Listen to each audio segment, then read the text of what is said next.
Welcome back, Mail-In Crew. Happy Thursday morning to those that celebrate.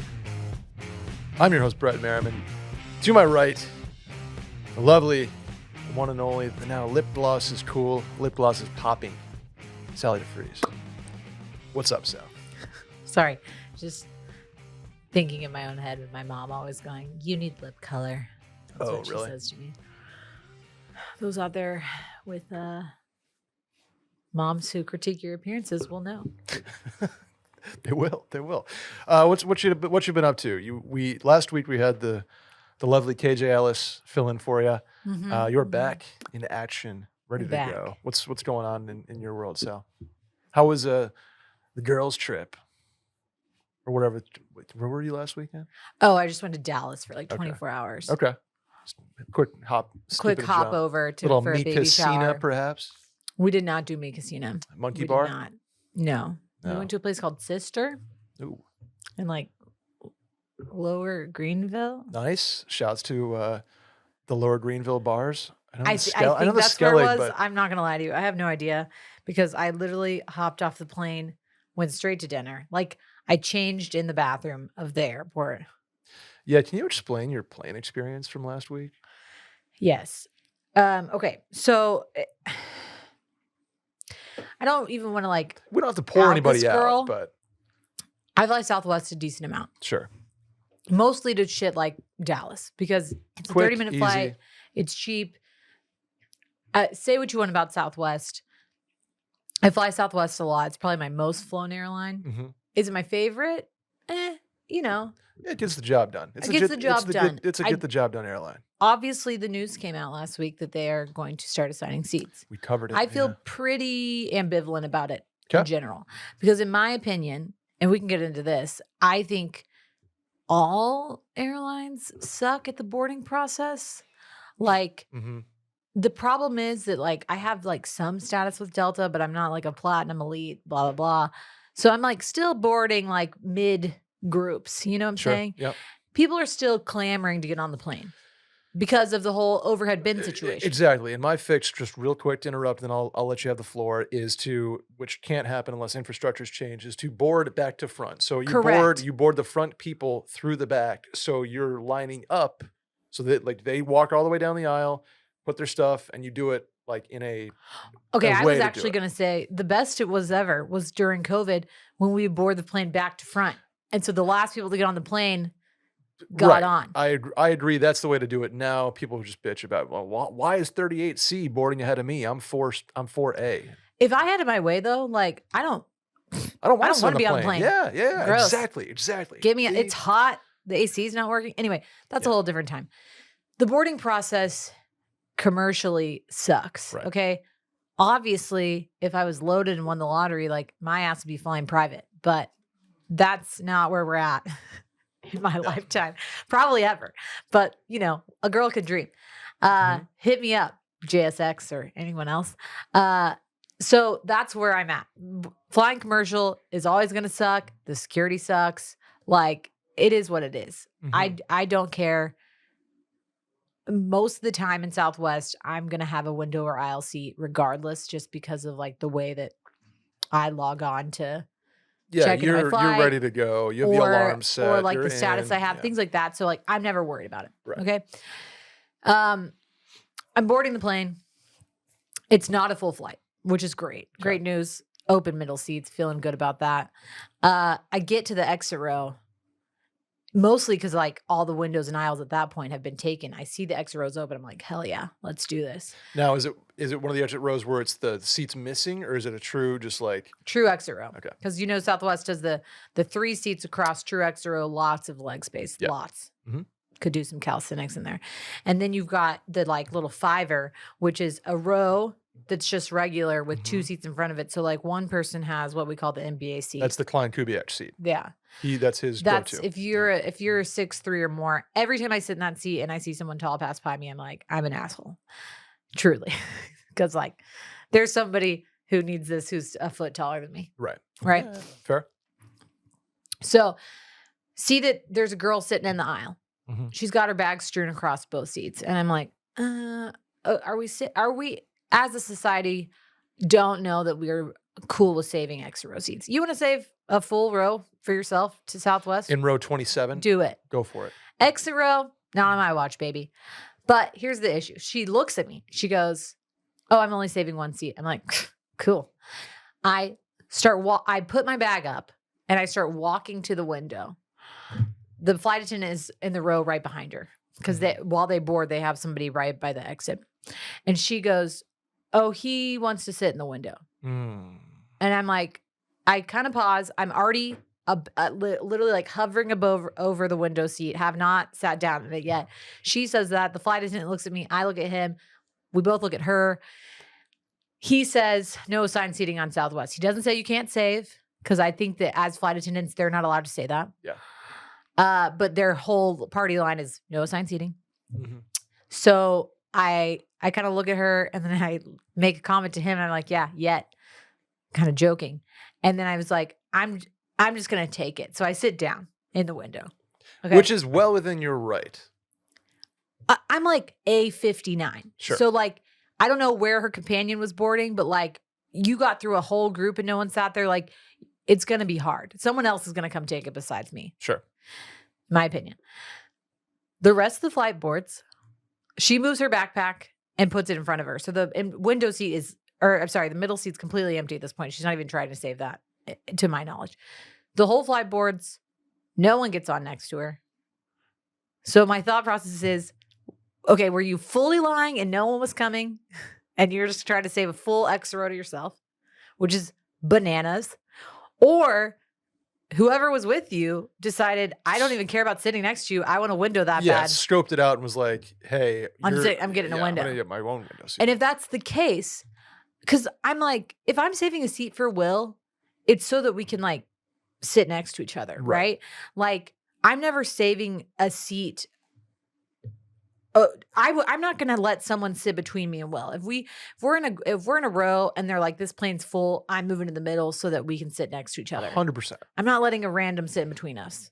Then then it doesn't even matter. Like, or if that's the case, then we both sit aisle to aisle. Aisle to aisle, right. But That's you need to be do. adjacent. If it like to sit next to your partner, that's the only way that makes sense. Right. Because otherwise, what's the point in being in the same row? You're not going to talk over me. No. So it really doesn't matter if you're saving the window besides the like actual exit row seat. Correct. Anyway, I rarely like run into boarding issues with Southwest. I think I'm like too like docile. I really don't try to like save seats. And if I do, it's like towards the back of the plane. I'm not trying to ruffle feathers.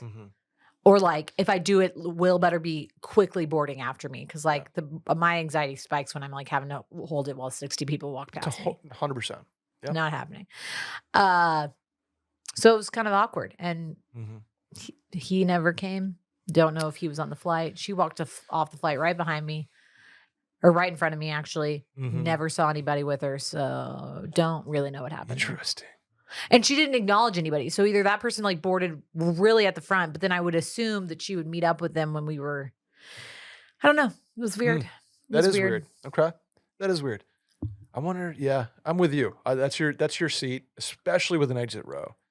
You can't save like, I don't even think you can save two. I think you're matched like, I think you can save a row. I don't have a problem with you saving a row if you are towards the back and you're like, so I'm talking 15 people behind me is coming. So like, yeah, like within reason, sure. When I was pregnant and we flew, I pre-boarded. It was like me and my family. Yeah. And I pre-boarded and like Will and my sister were like A30. This is on the way to Emily's wedding.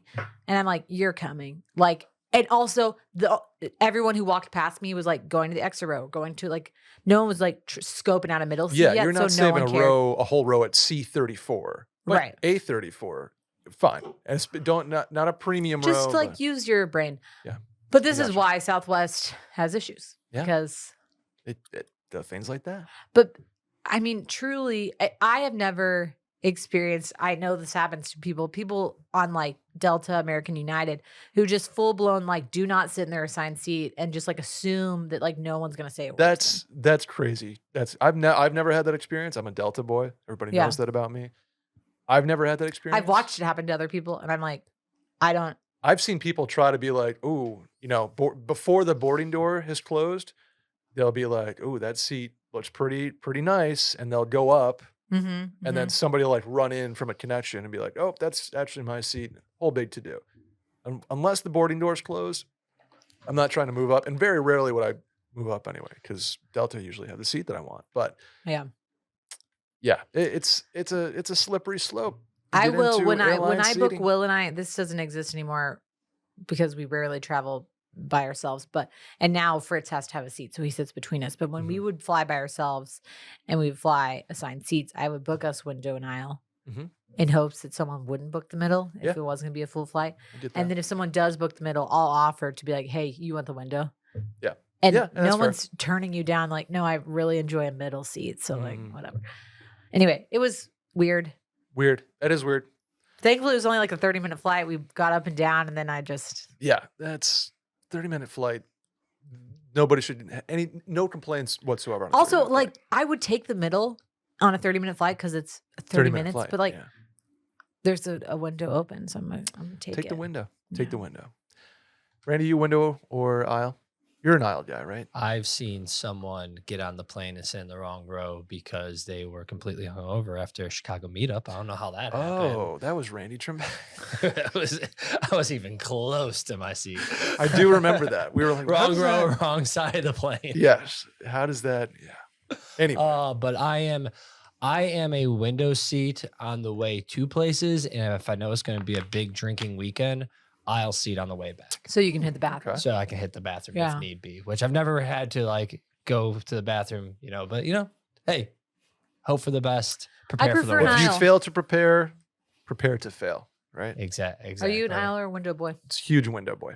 Oh, I'm an Yeah. aisle girl. I watched the Earth. We talked about this last week. I watch the Earth like it's a TV. I'm a shade up unless we have an etiquette. There's etiquette. There's etiquette in the morning. If people are trying to sleep, if the sun's coming in, obviously I window down. But 90% of the time I'm window up and I'm just looking like a puppy. I'm window up 25% of the time, taking off, landing, and maybe even sometimes I'll open it, but I'll do halfway. Yeah, Every single time, just so I can I'm, like peep I'm out. very cognizant of the people around me, the angles of the sun. If I'm wearing a watch and somebody's getting like deflection, I am Mhm, I mhm. am very cognizant of it. But we're like a lot of the times you're flying over the Rockies or something. I'm just like popping it Dude, up and let's ride. Or I- flying, get that. New York and you fly in. So I'm a window up guy, but I'm aware of my surroundings. I'm not just a blind window up person. I got the last window seat on my flight to Japan. I was so happy Really? about that. Oh, Yeah, that'll be 10 hours. With If being we're able to going go like over- that, ooh. If we're going over the ocean and I'm like trying to get some sleep in, of course, like shade down. Yeah. Yeah. Or at night, I don't know. People are like, "Oh, you're window up all the time. You're crazy." No. Anyway, we're the mail-in. We're gonna answer some questions today. Get you out of here with some knowledge from your internet therapists, very much unlicensed. And yeah, we'll get after it for you. Hit the hotline number 888-362-6245, or you can write in at the link in the Twitter bio at Mail In Podcast or in the description of this episode. Hit that link, smash it. It's anonymous. You don't have to put your name on it. You can just write in. Say what's up. Speaking of saying what's up, hey, Brett and Sally, or whatever guest is gracing the pod. It's Brett and Sally. I have a touchy question today. Is it okay to be turned off by someone's career choices? For example, I recently ended things with a nice young lady because of her career. I could tell that she was settling for her job and had no drive to advance further than that. She also had really cool creative outlets and side hustles that I told her she should pursue, but she would never take a risk on making it a reality. All of that just turned me off completely. For context, I have an amazing job that I love and pays me too well, and I couldn't help but feel insecure that I was a life raft for her as she was drowning in the difficult parts of life. Having these feelings made me feel really guilty, and I never admitted it till right now typing this. The real question is, am I the asshole for feeling this way? Am I prioritizing the wrong things? I swear I'm not some rise and grind bro. I'm just out here looking for a girl boss to share my life with. So, word of advice. I would maybe word this in a less condescending manner that yeah. maybe I don't think it's wrong, but I think it comes off better and it's very acceptable to be attracted to someone's drive. Ambition is a quality Correct. that you can be very much attracted to and can be part of that whole mental equation. Um, and I don't know if he meant to come off condescending, but it did. No, I mean, I'm sure he didn't mean to come off condescending, but I think reading this question at first, I'm like, yeah, you are being an asshole. But when you go back to it, ambition is one of the things that I'm most attracted to. 100%. Same. Absolutely. Same. Look for that in a partner. See it in Will. Like, I think Will and I both have like pushed each other, and that's why we work as a couple, and that's what we find, like, that's a quality that is like very up there for both of us. So being attracted to ambition and drive and wanting to further yourself, whether it's in your career or your, whatever goals you may have, is absolutely acceptable, and I think needed, especially if you are a driven person. The reason that I'm hesitant to say, like, are you an asshole? No, you're not an asshole, but you also can't fully put your judgments, etc., on someone who you don't know their full life. I mean, he's obviously dating her, so he has some insight idea, into it. But like, why she may not be able to leave her job that she's settling for and pursue XYZ.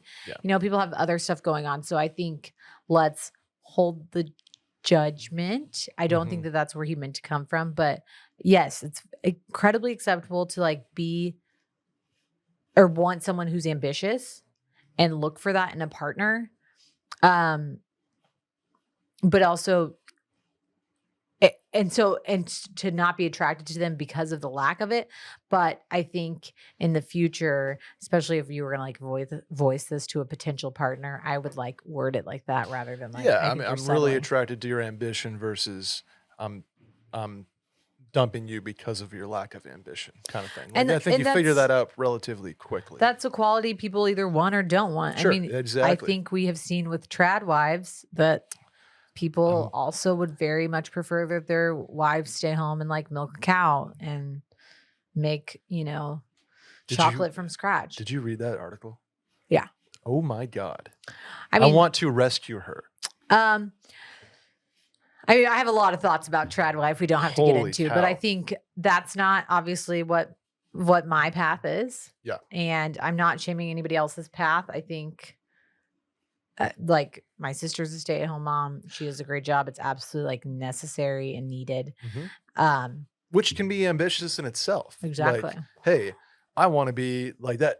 I think ambition is more about your like your wanting to like want, meet like goals your goals. Not maybe goal setting is the wrong word, but like your drive to create what you see yourself doing, whether Right. that's being the best Succeed at stay-at-home your mom, life. right, versus taking like the life draft approach. And I understand where this guy's coming from, but yeah, I think ambition is a quality that it's more about the attractiveness to that than the her settling not- for a job or her depending on him or whatever it may be. Yeah. And so Yeah. maybe you can compartmentalize it that way. You're not prioritizing the wrong things, but maybe you just take that more into account when you're, kind of in the courtship dating process. Like, hey, Yeah. what are your thoughts on, where do you see yourself in 5? Answers or questions that don't have a concrete answer, but if it's just like, oh, I don't know, like floating on a pool while you go to work. Fund our lives. Yeah, exactly. I'd be like, okay, but if there's very different, Dude, there is a world where that's my answer though. very different windows of ambition. It could Yeah. be stay-at-home mom with a couple of kids, and you want to do the driving soccer and all this stuff, and like that's your goal, and that's what you want, and that's an ambitious goal in itself, right? Mhm. And then I think that what I'm thinking he's kind of saying is like, she's like, oh, I don't know, like I'll do whatever, and a creative outlet would be cool. I can't really afford it full time, and I'll just kind of be at the pool and we'll figure it out, kind of thing. Yeah. I can understand being like, oh, I'm not super attracted to that, but Yeah. kind of makes you condescending to come off as like, well, I can't have that. I don't know. I think I'm just talking in circles at this point. Yeah, we identified it. Yeah. You're not prioritizing the wrong things. Just maybe take that into account. Can I tell you about something that I'm ambitious about? Something you're prioritizing. I'm prioritizing my culinary skills, Yeah, my kitchen health, my mental, physical health. sure. Green Chef is helping me do that, Sally. Yeah. Because Green Chef is the #1 meal kit for eating well. You familiar with these guys? A little bit, yeah. A little bit. Don't let the back to school season set back your nutrition. Green Chef is making it easy to stick to your healthy eating habits with a new, more flexible menu featuring over 35 customizable recipe options each week.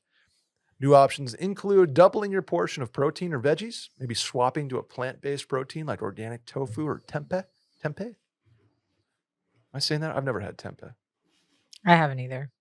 I think you're saying it right. Just though. to Tempe, Arizona. Go Sun Devils. Are you dairy-free, maybe gluten-free, vegetarian, or vegan? Green Chef has over 15 recipes each week to support these lifestyles and more. You'll also find over 15 weekly recipes that are ready in 25 minutes or less. So you'll have the power to tailor the menu to your needs, satisfying and nourishing everyone in your family in about 30 minutes. Sally, are you familiar with the buttery lemon garlic shrimp linguine? I have not had that one yet. That sounds delightful. You should. How about a sesame ginger pork bowl? Have had that. It's Oh. a delight. So good. Honey, butter, pork chops, and barbecue beans. Are you kidding me? Southwest beef stuffed squash boats are fantastic. And I'll end you with this one. How about the fajita style shrimp and steak tacos? Delight. My mouth's literally watering right now. I can't talk during the read. Green Chef gives you the tools. We've talked about it. Get your ingredients in a box.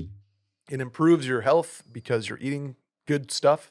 It improves your abilities in the kitchen because you're making the recipes from scratch. And I have fun doing it. It's taught, like I subscribe outside of the sponsorship because I love doing it and the food's good. Yeah. It's really all I can give you. So here's the deal, Sally. Go to greenchef.com/mailclass for 50% off your first box plus 50 free credits with ClassPass. Wow. How about that deal? Screaming deal. That's code MAILCLASS, MAILCLASS at greenchef.com/mailclass to get 50% off your first box plus 50 free ClassPass credits. One more time. Code MAILCLASS at greenchef.com/mailclass to get 50% off your first box plus 50 free ClassPass credits. Green Chef is the #1 meal kit for eating well. You want to do the next one, Sal? Yes. What's up, mailing gang? I'm going to try to be tactical. Question: is it possible to maintain friendships with coworkers your age after being promoted to a couple levels above them? Context: I'm an accountant for a regional firm, about 100 employees. 6 other people got hired around the same time as me, right out of university, around 3 years ago. Naturally, we all grew fairly close at first due to being staffed on the same contracts, being at similar ages, working long hours, etc. We go to happy hours after work and go out on weekends on a fairly regular basis, and we all consider each other good friends rather than just coworker friends. I've consistently been an overperformer thus far in life, and as such, I've been working my way up the ladder at a significantly Not quicker a big pace deal. than the others. Now I'm in a position where I can confidently say I'm their boss or supervisor. I review their work, give performance reviews, manage their schedules, approve time cards, etc. I'm starting to feel a shift in the dynamic of the group and getting invited to group outings less and less. I'm significantly younger than anyone else in my position. I moved to the city for this job, so they are really my only friends other than my significant other. Any advice is welcome. Yeah. You're their boss now. Yeah, Man. this changes. So- When you become someone's boss, even if they're your best friend, you're still their boss. Can I borrow Gen Z? There's a vibe shift, man. Yeah. And congrats to you for doing it. But my advice, I mean, there's absolutely a change in the dynamic because now they can't tell you as much. Now they can't talk shit as much about another part of the company or employee or something, like the things you do with your coworkers outside of work. The dynamic has changed. They can't, get hammered and have as much fun. There's a Especially lot if of you're things like that change. their direct superior. Like They're- if you're doing their performance reviews and How stuff, about like time cards? If they're like, I want to go on Yeah. vacation, but like, I don't know, is my PTO going to get like approved, man?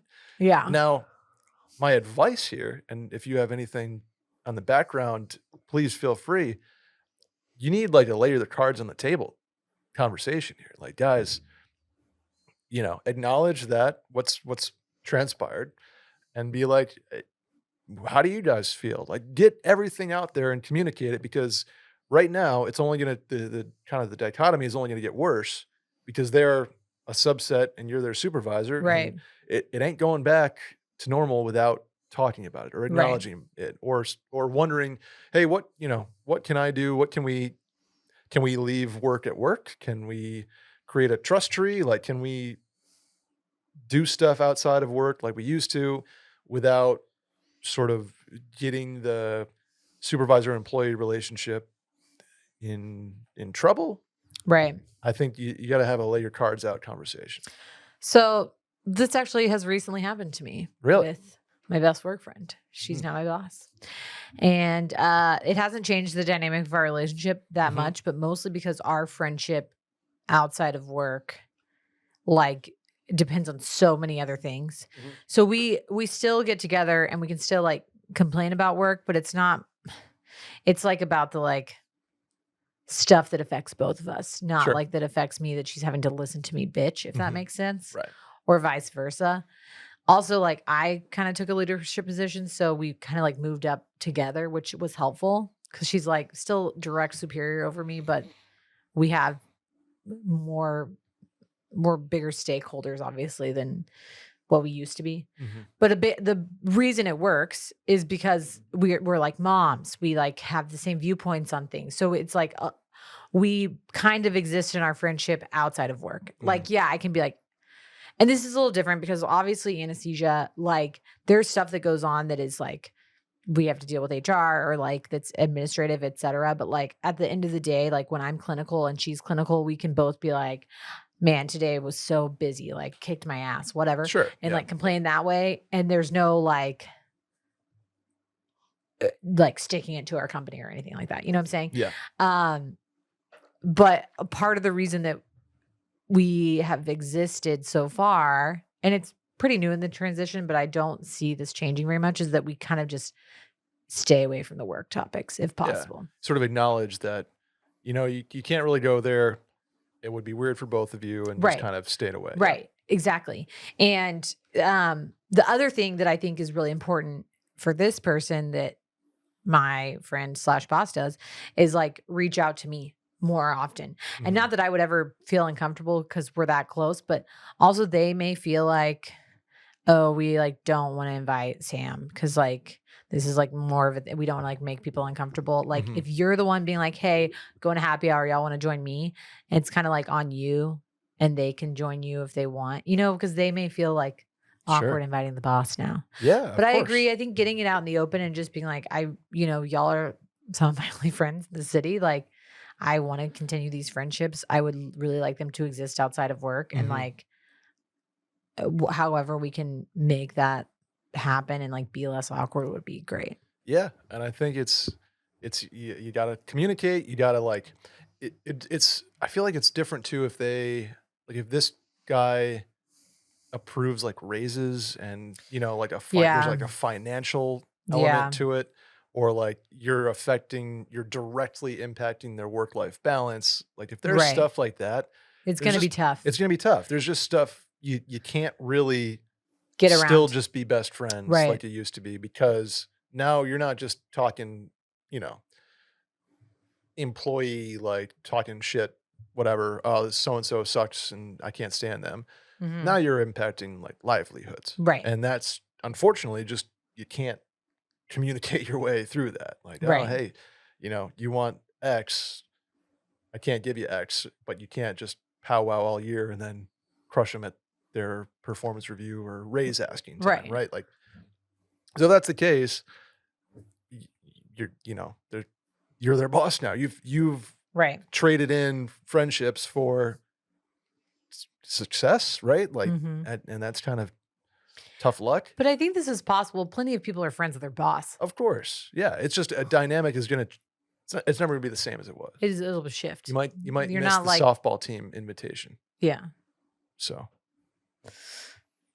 Good luck. Good luck. Yeah. I mean, ideally you have more friends that you can find in the city and go out with your sigga and do other things. I also think like if there's one or two of them that you're closer to, like making a pretty big effort with those people. Sure. And really lay it out, like we said. Like, get Mhm. cards on the table, communicate it, be like, man, I hate that I feel awkward about this and I can't, and see how they feel. But acknowledge that things have changed and see what they think about changing them back. Hey, Okay. Brett, Sally, and Randy. Hi. My wife and I have been struggling to conceive, and we're currently going through IVF. It's tough on her, not only physically, but also mentally. About 90% of our friends have youngins, most popping out around the same time. She and my mom have a great relationship, but there might be a disagreement here. Anyways, my brother, who's 6 years younger, and his now wife have an almost 1-year-old. His 1-year-old birthday party will be at the end of August, the same day as the start of college football. I have season tickets to a major SEC school, shouts, it just means more, that I was going to sell for that game, but my wife says she would rather go to the game so she's not around a bunch of babies and kids because it might trigger her and make her upset. I forgot to mention that my wife also doesn't really care for her sister-in-law. What are y'all's thoughts? Okay.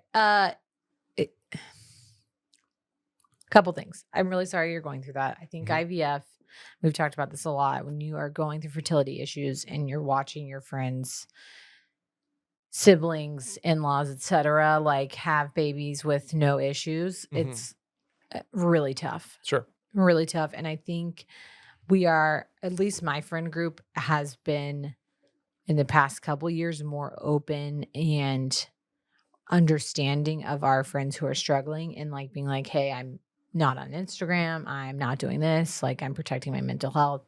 And all of us kind of like coming to terms with that and being like, okay, like that's good. I think when you have friends who start struggling or you are struggling yourself, it's like a lot more easy to be empathetic. So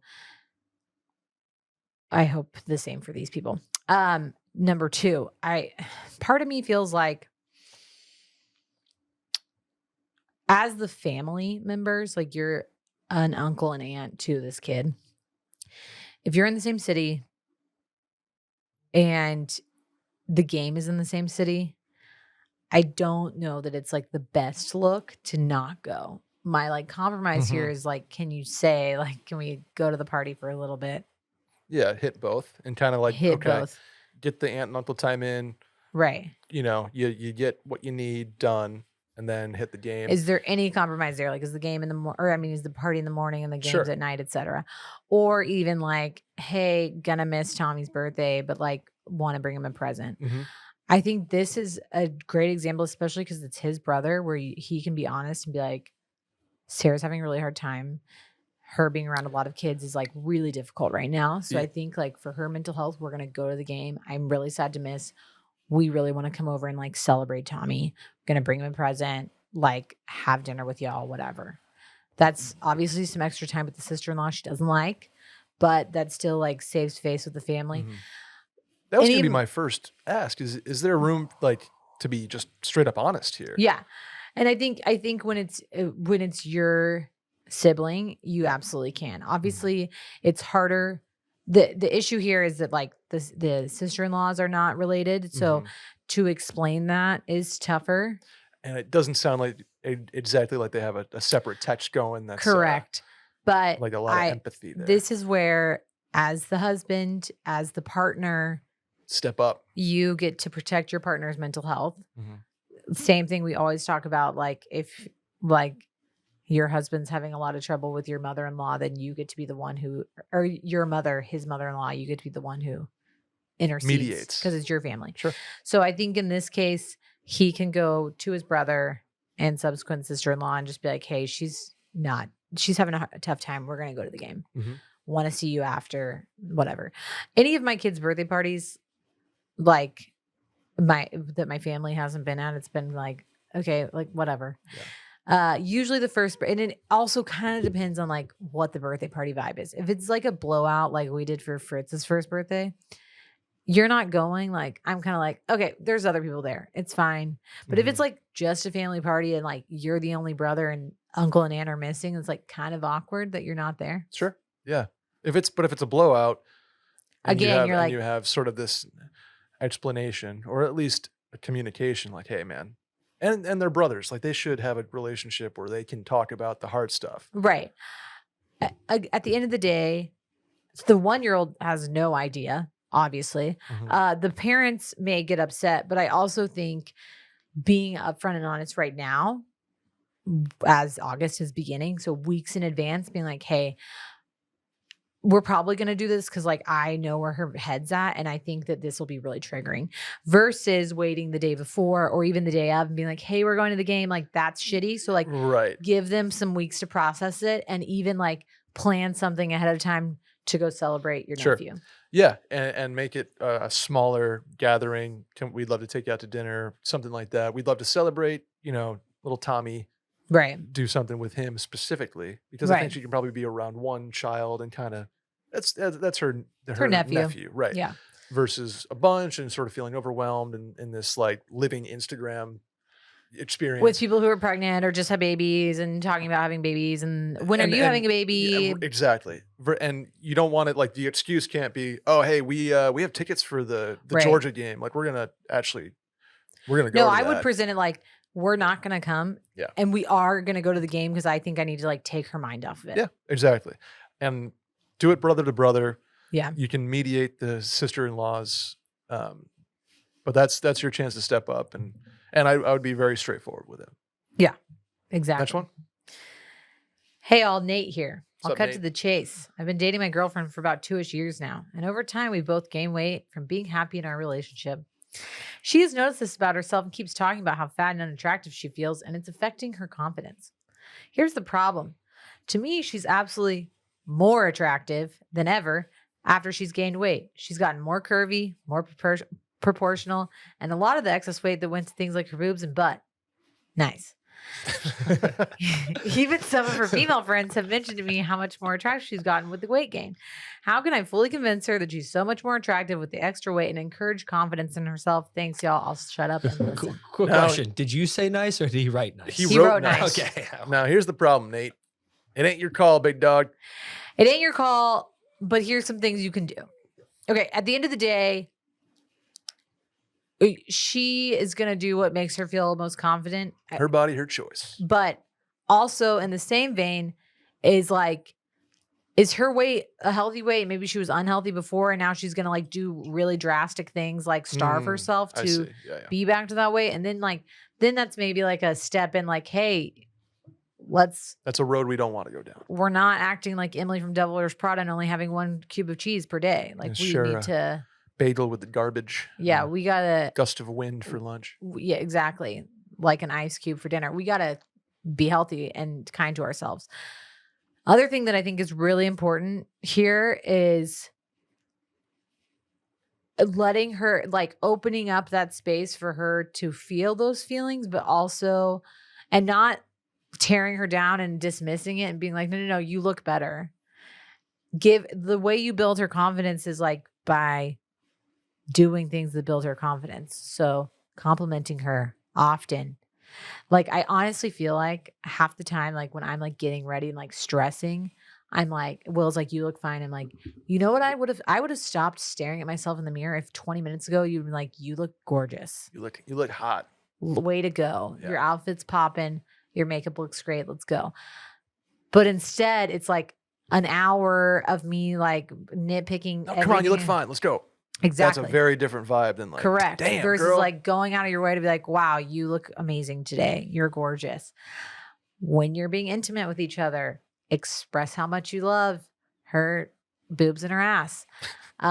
When you're just saying hi, like you got home from work, you're like, God, you look great today. Like saying, work it in without being like creepy, but like compliment her. The more you compliment her, the more she's going to like, I think especially during moments of intimacy, because I think people who, at least girls who are like struggling with their weight and like not confident, the time when you're most vulnerable, least confident is like when you're fully nude, having sexual relations with somebody, and like to hear like, I love XYZ about you, you look great, etc. is like, that makes you be like, okay, I feel better about myself. Sure. And then saying it during just regular mundane times also helps, because then you're not like, okay, he just wants to get laid, so he's talking about my boobs. It's like, oh, he actually thinks I'm pretty. It's a Tuesday, and we're And, not like, getting off I'm the couch. And beautiful to him. And I think you just keep laying on the compliments. now. If this becomes like a self-hate situation and she's just like cannot let it go, is obsessing, Comparing, like bad talking herself, etc. like, oh, I look at me think- in 2020, and now look at me. It's Right. like, I think that's a moment where you can say like, hey, sit down, have a frank conversation, like really notice your self-confidence taking a dive. Like, what makes you feel better? mhm. Is it like just the number on the scale? Is it fitting into your clothes? Is it XYZ? Because like honestly, maybe you just need to get some new clothes. That's what I have noticed when I gain weight. I'm like, maybe I just get some shit that fits me. And then being like, we need to like practice some self-talk. Literally, Will a couple years ago was like, you got to talk to your therapist about how much you body shame yourself. Cause like, I don't agree. And I think that you look great. And I think you're being really hard on yourself. Is there room here to say he's more attractive and be honest with her, Yeah. or more attracted to her body now than before? I think so. I think you start with the confidence building, Yep. right? And then if it like is still becoming an issue, you make it known, like, just so you know, like, I think you are really- more beautiful than ever. I would Right. not say I'm more attracted to you now than then, because then she'd be like, oh, you weren't attracted to me 4 years ago or 2 years ago, whatever it was. Mhm. You know what I'm saying? Yeah. You don't want to like take down her old self, but you also want to be like, hey, I love you in this, like in this body. Like I'm going to love you regardless, but physically I'm just more attracted to you than ever. Right.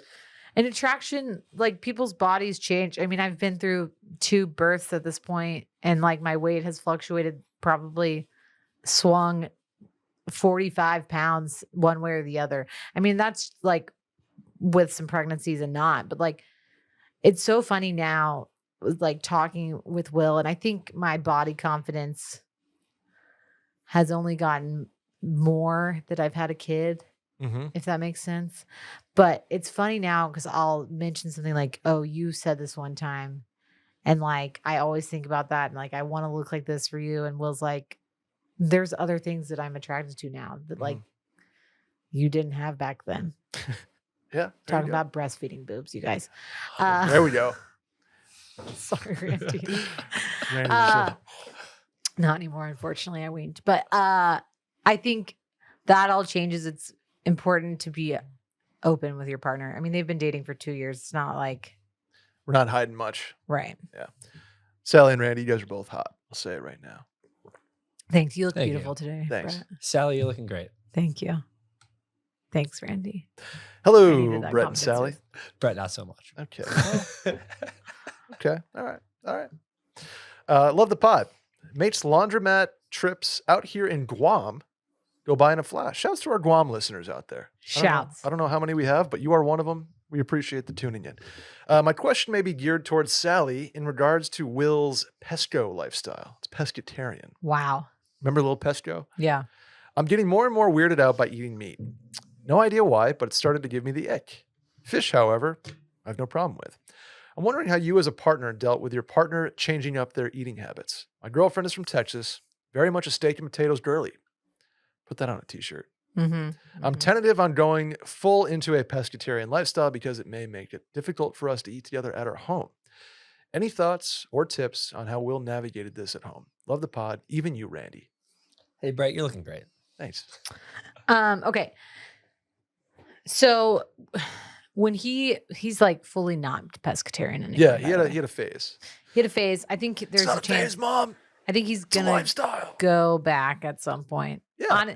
And honestly, when he did it, I was probably like 80% there with him, because when we were cooking at home, like I'm not going to get protein for just myself and sometimes Fritz. Totally. Yeah. I did. There were times when Fritz was young enough. Now Fritz legitimately only like eats mac and cheese and goldfish. So Yeah. shouts the Same. toddler life.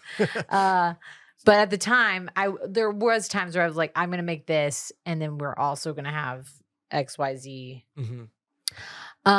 but a lot of the times I just adopted what he ate. So we obviously did not have lunch at the same time or together ever at It's work. really just a dinner thing. It's a dinner thing. Yeah. And if we were, we did a lot of fish. If we did a vegetarian thing, sometimes I'd add on a protein of my own. But there's a lot of couples that I know that like somebody's vegetarian or vegan and the other person's not. Sure. Yeah. Absolutely. What ends up happening is the other person just kind of ends up adopting it. And then, we would go out to dinner and order in at least twice a week. So those times, like I'm getting something those with are chicken in those it. are easy to navigate. Yeah. But it really just didn't become a thing. Like I would make meals and either switch out the protein or he just wouldn't have the protein. Yeah.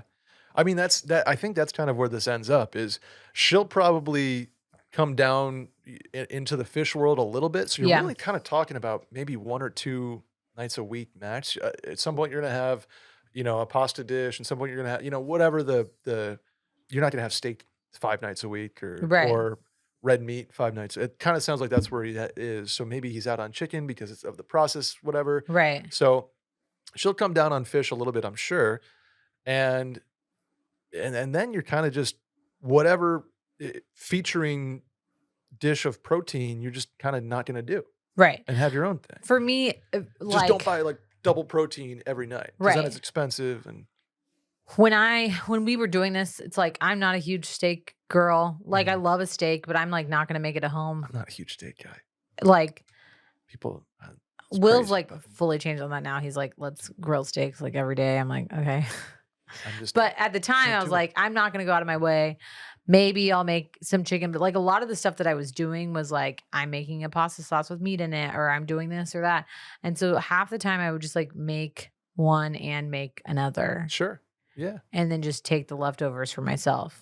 A lot of the times you can, if you want to make 2 proteins or buy protein in bulk, so it's not costing, an arm and a leg. Freeze it, baby. Freeze away. And then a lot of the times the salad or grain that you're going to do with your meal anyway works with both. Yeah. So I wouldn't be like, okay, well, you're going to get A5 on every day and I'm going to get salmon every day. Yeah. Unless you can financially do that, and then happy for you. But yeah, I think there'll be compromise, and you'll have enough variety at home that it's just going to kind of work out. Yeah. Right. And I don't think you overthink this. Will, as far as like, Will is what he called like a social pescatarian. So he, or social omnivore, I think is what they called it. Okay. But like, they talked about it on retail therapy, I think one time, but basically like he would go out to dinner, and if people are like getting fajitas and he like wanted to eat meat that night, then he just did it. Yeah. But also he's like not going to stop anybody from like, I can't have, don't right. order. Yeah. Or like we would order pizza with pepperoni on it, and he would just take the pepperoni off. Sure. Pepperoni pizza is the best. I know. Love a pepperoni jalapeno pizza. Oh, my mouth's watering. We gotta stop it. I know. What was I gonna say? Will fajitas. Oh no, everyone was like pretty open about it. Like when my family, he wasn't so strict that he like couldn't eat like Thanksgiving and stuff. Yeah, I think that's kind of where this guy's at. He's like, hey, meat gives me the ick, but he's not like picketing against the meat industry. He's like, hey, I'm just gonna cut it out 95% of the time. Right. And if we have a steak to celebrate something, or if we're doing fajitas or chicken fajita, like I'll dive in. Right. And then back to the pesto stuff. So honestly, like I feel like I might go back to it. It did make me feel way better. Yeah. Physically. I'm just kind of a soup du jour kind of guy. Yeah. Couple red meats here, couple white meats here, some fish here, some veggies there. Randy's a steak and potatoes girly. Sure. Okay, are we on our last question? Last question, Sal. You want to rip it? Yeah. Hey, mailing crew. My wife and I got a bit of a friend's vacay dilemma on hand. Over the weekend, my wife's high school friends and significant others, 5 couples, were planning on renting a house at a mid-Atlantic beach town. The catch was this was going to be a parents' weekend only. 4 of the 5 couples have kids. At least 1 kid. We have 2. Everyone thought this was an awesome idea, was in. This was until last weekend at a cookout when one of the couples said they didn't feel comfortable leaving their kids that long. We thought, that's fine. You can't make it. We'll all cover the cost of the as the house, as the payment wasn't collected yet. Then they said, oh, we're still going. We're just bringing our kid now. As you can imagine, this did not sit well with everyone else, and she in turn was upset because we weren't all on board with her decision. They stormed out, calling us assholes, and said that we were disappointed as in parents that we were so willing to leave our kids with grandparents or aunts and uncles. Not a lot of things would leave me like blown gasket with my friends. This would have me blowing a gasket. Yeah. Yeah, this is a Crazy. interesting call by the friend that wants to bring the kid. This is a lot like the question from last We had a week, question that was too. very similar where I think somebody wrote in and was like, I kind of feel some guilt about leaving it was but for like a wedding in Italy, like kind of. You're talking about me? Yeah. No. Leave my then children. they're It like- was like, it was like it was London actually. Yeah, and then their friend was like, "Oh, I can never leave my kid at home." Yeah, I they were feel very so guilty." judgmental They're about like, it. so they're making them feel bad. Yeah. So it's a similar thing. Yeah. Okay. Here's the thing about parenthood that everyone should know. Like, everyone has an opinion. It does not matter. They're like you assholes. do what works for you. Yeah. But when their opinion and then decisions affect your group The trip, group, this becomes a problem. Not torpedo. The very torpedo. different. It's a very different vibe with a child there. I think now that the time has worn off and cooler heads prevail, whoever is closest with this couple, particularly the wife, probably needs to sit down or call her and be like, listen, totally get that you don't want to leave your kid. That's your prerogative. We all planned this as like a parents only weekend Mhm. because we need a break from our children.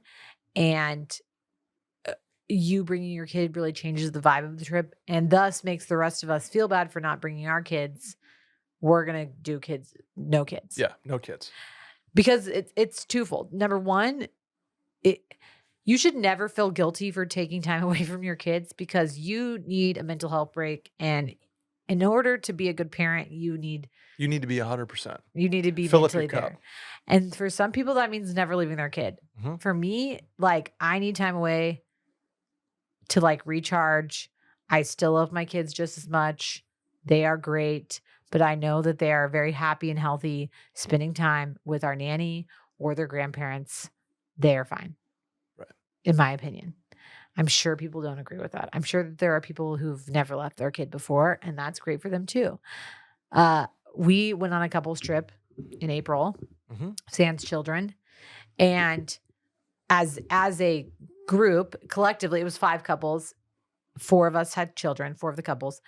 We ended up deciding like later on in the planning process, we were going to do 3 days. We were going to do Thursday, Friday, Saturday. We ended up just doing Friday, Saturday, flying home Sunday because people were like, listen, it's going to be really tough for me to leave the kids, not even in a guilt situation, but just like a logistical Yeah. sense. And so we were like, okay, we're going to compromise on that. Hopefully going to make it an annual trip. So like next year, we're going to work up to 3 days. Then eventually we'll work up to like a week. Yeah. I think open communication about that, but like, had anybody come back and been like, we're bringing our children, I'd been like, that's a problem because the whole point of this was like a parents' weekend. Correct. I think this is grounds for being like, well, we're going to have to do another trip then. Where do you bring kids? Because this one's going to be just parents. Right. And it has the added aspect of when their kid is there and your kid's not, then you feel like a double asshole because not only did you leave your course. kid, but you also like deny them the opportunity to like come on vacation with you to a beach town. 100%. And then it like, But it then also dinner reservations change. Dinner and then reservations, room times, assignments, room assignments, change, and- The kid being in the house, right. you not being able to play flip cup like It till totally, 11 it p.m. totally changes the entire vibe of the trip. Right. And that would be like, okay, well then this trip's not for you guys. Right. Like, sorry, this trip is a different vibe than what you guys are envisioning. So either come with you two or don't come. Right. And I think sitting down Do not come. now that time has passed and explaining that and being like, happy to plan a trip with the children. Yep. But we are gonna recharge for a weekend and leave our kids with the grandparents. I feel great about that. Mhm. And I think the whole group needs to stand really firm on this. Agree. Totally agree. Stand united on this. Stand united because once one person folds, then everyone's bringing the kids. Yeah. And that's And that- different dynamic, which right. is fine. A trip with kids is Yeah, A trip with decide. You kids. got to decide that like immediately. Okay, Right. like, are we all going to fold to caring here, or are we gonna stand? And strong? honestly, even if like this is them deciding like we don't want to leave our kid. If this would have been like, hey, we can't find childcare, so we have to bring our kid, I'm still not okay with it. I would still tell them, no, you can't, and you can't come. But like, I have a little bit more empathy Sure. because finding childcare is a pain in the ass. But like Doubling down on the being a dickhead is and what saying is that what, you're a bad like, parent for leaving right. your kid is real tough look for me. Gaskets blown. Just I would lose. I won't lose it often. I would lose it. I'd be like, are you fucking kidding me right now? It's the same vein as obviously similar situations. Like we're having a guys trip and then one guy's like, yeah, I'm bringing my fiance. Yeah, 100%. Oh, really? Like you're bringing your fiance to the golf weekend? Great. That's so exciting. So Changes the glad entire she's gonna be vibe. changes the vibe. Yeah, 100%. And maybe you put so they can understand where they're coming from. Like maybe you do that. Be like, what if it was just a guy's trip or a girl's trip? No. And- No. You can't ostracise the husbands or the wives. That's shitty. Because the wives are looking forward to this, and then you're like, you know what, we'll make it a guy's trip. The wives can stand with the kids. That's No. That's not what I mean. I'm just telling them like it's as if you were to do this. Right. Not changing the trip. I'm Okay, saying I was like, don't. no. God, no. I was not like, well, just make it a guys' weekend. No. That's not what I was going with. I was going to say, well, hey, here's another lens you can view what we're Right. talking about here. Yeah. Boom. You You were about to just like stay strong. stay strong. Cut them out of the trip and plan another trip. Sorry, you guys. You're not invited. I to don't the even trip feel anymore. bad about cutting them out. I stand with this. I really the reason I don't feel bad is because they because shit on everyone else. Absolutely. If this, like I said, if this was like a logistical thing, you're like, we cannot, like, we got to bring the kid. I'm still like, no, you're not coming. But I don't feel bad about it. Yeah. Or I mean, I feel a little bit bad I feel about for you, it. But saying like we're bringing our kid because we're gonna miss them so much, and you're all assholes for not thinking about that. You should be like, oh, the Kindly fuck off. Airbnb actually has no kid rule. Yeah, it's only So- adults over the age of 25. Correct. Sorry, Anywho, that's it. that's gonna do it for us today, Sally. Any shower I can't thoughts believe before we we did bounce it out? under of an here? hour. We're Even cruising. after we spent 12 minutes talking about Southwest. Cruising. Sometimes we're tactical. Yeah. Some questions just have easier answers. Any shower thoughts? Yeah. And I'm hesitant to voice this out loud, but I'm just Ooh. going to say it. Ooh. This is what. Hold on. All right, hold on. You guys, have we just been having like a really mild July weather-wise? Oh, extremely mild. The last 2 weeks were. Will and I were all like sub, outside. It was like 80 degrees at like 6 p.m. We were like, what the fuck's happening? And then he brought it up and I was like, can you not say that? Because like now I know in my mind that we were already catapulting towards triple digits, but like this July's been really great, which is like gonna make August an even bigger slap in the face, I think. But you know what? I need to smile because it happened, not cry Right. because it's over. Exactly. Will sent that text to our group on Saturday night. 30 like we simultaneously must have been outside on our patios drinking a glass of wine because I sent the same exact text to It's a group awesome. and I was like, guys, I don't want to jinx this right now, but I'm sitting on my patio I know. in a hoodie and shorts, like comfortable. I know. It was 79. I looked at the weather, I was like, oh my God. I know. And it's okay because the next week's going to like 93, 94. It's still sub triple. It might feel like 100. We're going to but get to triples and we're going to say this in September and be really sad. But you know what? Let's just enjoy the fact that we had it. It looks like Saturday is 99, but everything else is going to be in Yeah, the yeah, mid yeah. to low 90s. Right. Mid to low 90s is fine. We'll get the heat index will be up in triple digits, and that's okay. But if you look at the last however many, I think it's 30 or 40 years of climate data, August 7th is the Austin summer temp peak. Okay. So we are Or a week out very from close the pinnacle. for meteorological summer peak. And then we're on the down. Okay. They're predicting 94 for the 7th right now. Yeah, no. I just think once you're on the other side of August 7th, you can start getting excited. Okay. September is the worst month though, because it's 100 degrees here and like 61 in Saratoga. September's the worst because after Labor Day, you're ready for fall, and football's it is not on, and even you're close to everybody that. else is like posting the fall stuff, and ooh, crisp morning, 59. I'm wearing a quarter zip. I'm like, Before you know it, it's going to be cold, Brett. And we haven't even gone floating yet this summer. yeah, I haven't even gone on the jet no. ski like I said I was going to. We're you can getting play in the close. splash pad in our yard if you want. We're Oh, getting yeah, I'll be close. right Sometime in October, November, and we're on cold front watch. That first one that comes in and goes from like 89 to 59 in like the matter of an hour. I sit outside. I celebrate it. Get myself a little PSL. Oof. It'll be here before you know it. Hot toddy. We need to figure out Labor Day what we're doing if we're doing that thing. Yeah, we got to figure that thing out. We'll figure it out. Anywho, Randy, any shower thoughts? Yeah, I had one. Randy just put the Japan trip. Do you know about I this? do know about this. Randy's going to Japan for like 10 days. Yeah, in like 2 weeks. Wow, everyone's getting international in August. I love it. And do not see an out. We were talking about on retail therapy. Will, Barrett, and I will all be coming back. from Different countries. I love different it. International Oh, trips. Let's see. Super I had one. spreader. Let's see. I had a shot. COVID too coming. Are there any pandemics in the works? Yeah, there's the Knock on 30 wood. variant. I don't know. COVID's having a real I know resurgence bird right flu pops up here and there. I think I had COVID. I had a sinus infection for now. like. You probably did. Everyone month. has COVID right now. Oh yeah. Literally everyone. I think it was the Wiesenkox that did it to me.